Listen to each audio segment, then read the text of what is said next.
Reka nongere nguhereze ikaze rero ukurikirana ibiganiro bya Kamatoki TV. Uyu munsi tugiye kuganira ku muhanzi uzwi nka Israel Mbonyi. Amazina ye bwite ni Mbonyicyambo Eric, akaba rero ubu ngubu ari umwe mu bahanzi b'abakire kurenza abandi mu gihugu cy'u Rwanda. Uyu nguyu akaba ari umunyamurenge, akaba rero aririmba indirimbo zo kuramya ndetse no guhimbaza Imana. Akaba ari n'umwe mu bahanzi bamamaye cyane ndetse banakora ibintu byiza cyane bikundwa n'abantu batari bakeya. Mbonyicyambu Eric rero ku munsi w'ejo nibwo hamenyekanye inkuru nshya ivugwa kuri uyu muhanzi Mbonyicyambu Eric. Mbonyicyambu Eric cyangwa se tumwite Israel Mbonyi bitewe n'uburyo weho muzimo. Ubu ngubu ku munsi w'ejo nibwo yamaze kuba ambasaderi wa telefone za Note 40 series ziherutse gushyirwa aha ku isoko, ziherutse gushyirwa ku isoko na Infinix. Nyine Infinix ngira ngo abenshi mwarayimenye bitewe n'uburyo mutunze amwe mu matelefone aturuka mu ruganda rwa Infinix. Infinix rero ibagezaho telefone nziza, ubu ngubu ikaba yongeye kubagezaho nyine iyi telefone nk'uko muri kubibona Note 40 series ziherutse gushyirwa ku isoko nyine n'uru ruganda rwa Infinix. Rero uyu muhanzi Israel Mbonyi ubu ngubu yagizwe ambasaderi w'izi telefone, akaba ari we ugiye guhagararira zino telefone. Bimwe mu bigo rero bizi gucuruza na Infinix zamo, kuko niyo mpamvu yarebye umuntu ukurikirwa n'abantu benshi kugira ngo izi telefoni zirusheho kumenyekana cyane, maze igira gutya ihita ihereza akazi uyu muhanzi bita Israel Mbonyi. Ni nyuma y'igihe kinini cyane kuva Israel Mbonyi yatangira umuziki ndetse no kumenyekana, nibwo bwa mbere Israel Mbonyi akoze igikorwa cyo kwamamaza cyangwa se cyo guhagararira ibintu mu rwego rwo gushaka amafaranga.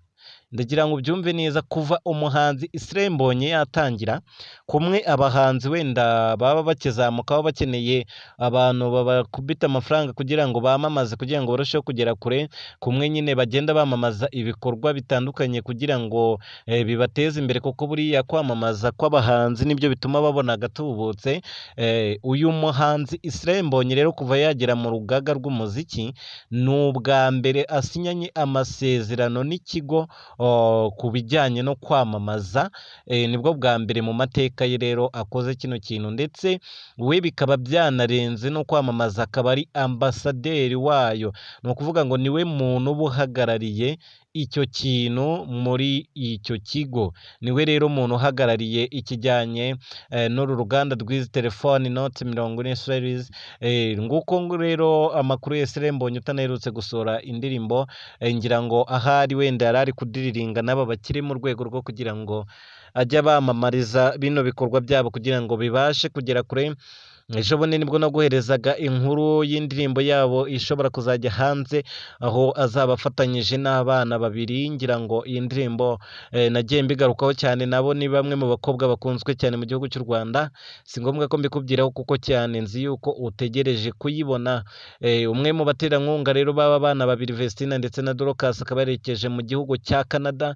Ubu ngubu akaba ariho ari kubarizwa, bamwita Aime Murindahabi, akaba ari we ufasha Vestina na Dorcas kugera ku nzozi zabo ndetse no kuzigeza ku banyarwanda baba bazigeneye, cyane yuko indirimbo zabo zatangiye no kurenga imbibi zo mu Rwanda zikagera no hanze yarwo, n'abana bakomeje kuzamura talent yabo. Rero ni ibikorwa biri kugenda bihurirana, kuba uyu nguyu yabaye ambasaderi no kuba undi nanone wari ambasaderi w'aba bana, bose berekeje ahantu hagiye hakomeye, ni ikigaragaza yuko iterambere ryabo riri kwihuta cyane cyane cyane cyane.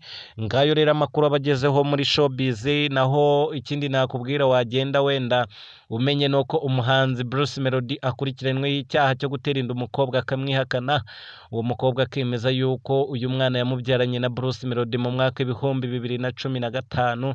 Ngira ngo iyi nkuru narayikoze, mwarayibonye, iriho kuri channel. Nimba utarayibonye urasubira inyuma urebe video zabanjeho kugira ngo ubashe kureba inkuru mu magambo arambuye, urebe n'uwo mukobwa namushyizeho, ngira ngo muramubona n'amazina ye n'inkomoko ye.